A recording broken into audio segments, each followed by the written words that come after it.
ஒரே ஒரு சப்ஸ்கிரைப் மட்டும் பண்ணிவிட்டு பாருங்கள். நிலாவோட அப்பா கிட்ட வந்து பேசிட்டு இருக்காங்கல்ல, இந்த மாதிரி வாங்க அப்படின்னு சொல்லிட்டு அவங்க இருந்துக்கிட்டு, இல்லைம்மா நம்ம ரிலேட்டிவ்லேயே ஒருத்தருக்கு கல்யாணம், அம்மா அவங்ககிட்ட சொன்னேன்னு அம்மா சொன்னாங்க, அப்புறம் எப்படிம்மா வர முடியும், நீங்கள் 2 நாளைக்கு முன்னாடி சொன்னால் எப்படிம்மா வர முடியும், சரி கல்யாணத்துக்காச்சும் வாங்கப்பா அப்படின்னா, கண்டிப்பாக வரோம்மா அப்படின்னு சொல்லிட்டு வச்சிடுறாங்க. நானாக அவங்க அப்பா கிட்ட சொன்ன பின்னாடி சொல்கிறேன், புருஷன் வீட்டு மேலே பாசம் இருக்கலாம், ஆனால் இவ்வளோ இருக்கக்கூடாது நீலா, அவங்களுக்கு கொஞ்சம் பேசு அப்படின்னு சொல்லிட்டு சொல்கிறாங்க. அதெல்லாம் எனக்கு தெரியும் அப்படின்னு சொல்லிட்டு பார்த்திங்கன்னா சொல்கிறாங்க, எனக்கு கோவமாக பேசினாரா அப்படின்னு. இல்லை அப்படின்னு சொல்லிட்டு மழுப்பிடுறாங்க. சரி உங்களுக்கு வேலை இருக்குல்ல, கிளம்புங்க அப்படின்னு சொல்லிட்டு சொல்கிறாங்க. சரி அப்படின்னு சொல்லிட்டு அவங்க துணி மடிச்சு வச்சுருப்பாங்களே, அதெல்லாம் கழிச்சு போட்டுட்டு ஓடி போயிடுவார்.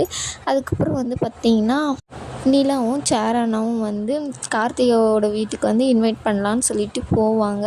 பாருப்பா, சோழனும் பாண்டியனும் வேணான்னு சொல்கிறாங்க, நம்மளுக்கு இருக்குது ஒரே சொந்தம் அவங்க மட்டும்தான் அப்படின்றாங்க. அதுக்காக அவங்க நிறையா பண்ணியிருக்காங்கண்ணே, அதையும் நம்ம பார்க்கணும்ல, அதுவும் உண்மை தான். ஆனால் சொந்தம்னு அவங்க மட்டும் தானே இருக்காங்க அப்படின்னு சொல்லிட்டு அவங்க வீட்டுக்கு போகிறாங்க. அங்கே போய் பார்த்திங்கன்னா அத்தை பெரியப்பா அப்படின்னு சொல்லிட்டு கூப்பிட்றாங்க. வாங்க மாமா, வாங்க நிலா அப்படின்னு சொல்லிட்டு கார்த்திகா தான் அவங்கள உள்ளே கூப்பிடுது, உட்கார வைக்குது.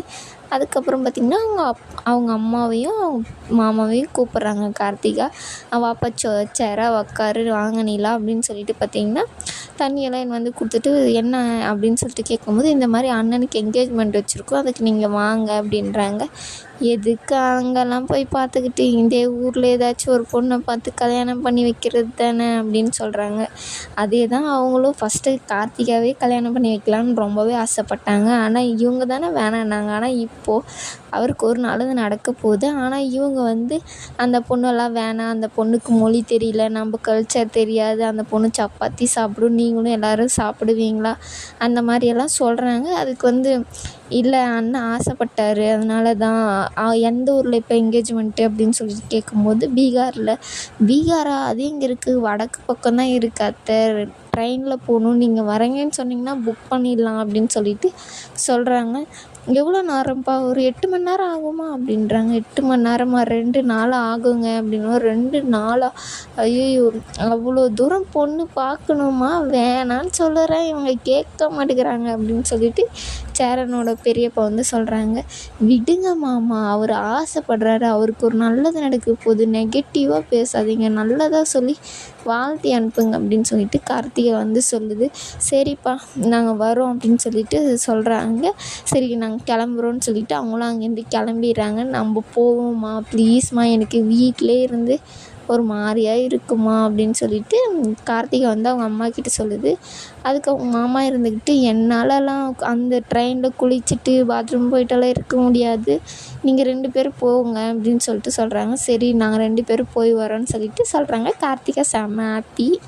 பழம் வந்து கிளாஸுக்கு போயிருக்கான் இல்லையா, அங்கே வந்து எனக்கு இந்த மேக்ஸே புரியல அப்படின்னு சொல்லிட்டு அவன் ஃப்ரெண்டுக்கிட்ட சொல்லும்போது, ஏன்டா இப்போ நீ படிக்க ஆரம்பிச்சிட்ட, அப்படின்னா என் அண்ணன் எவ்வளோ கஷ்டப்பட்டு எனக்கு காசு கட்டுது, அது நான் கண்டிப்பாக ஒரே அட்டம்ப்டில் நான் வேலை வாங்கிடணும், நான் ஃபெயிலானா கூட என் அண்ணன் வந்து என்னை தொல்லை பண்ணாத, ஆனால் அது ரொம்ப கஷ்டப்படுறதில்ல அப்படின்னு சொல்லிட்டு பேசிட்டு இருக்காங்க. அவங்க ஃப்ரெண்டு ரேவதி வந்து வராங்க. வா ரேவதி அப்படின்னு சொல்லிட்டு, எல்லாம் மேக்ஸ் எல்லாம் போட்டு பார்த்துட்டிங்களா அப்படின்னோடனே, நான் இல்லையே அப்படின்னு சொல்லி, ஏன்டா போட்ட மாதிரி சொல்கிறியாடா அப்படின்னு சொல்லிட்டு சொல்கிறாங்க. இல்லை என் பாட்டிக்கு உடம்பு சரியில்லை, அங்கே போய் உக்காந்துட்டு நான் அவங்கள பார்த்துட்டு இருந்தேன், ரேவதி அவன் பொய் சொல்கிறான் அப்படின்னு சொல்லிட்டு பழம் சொல்லி, ஏன்டா உண்மையை சொல்கிற மாதிரி சொல்கிறான் பாரு, அதுதான் சார்கிட்ட சொல்லலான்னு வச்சுருந்தான், உன்னை வச்சு டெஸ்ட் பண்ணிட்டான் அப்படின்னு சொல்லிட்டு பேசிட்டு இருக்கும்போது அந்த பொண்ணு ஒன்று வருது. அவங்க பேர் என்னன்னு எனக்கு தெரியல.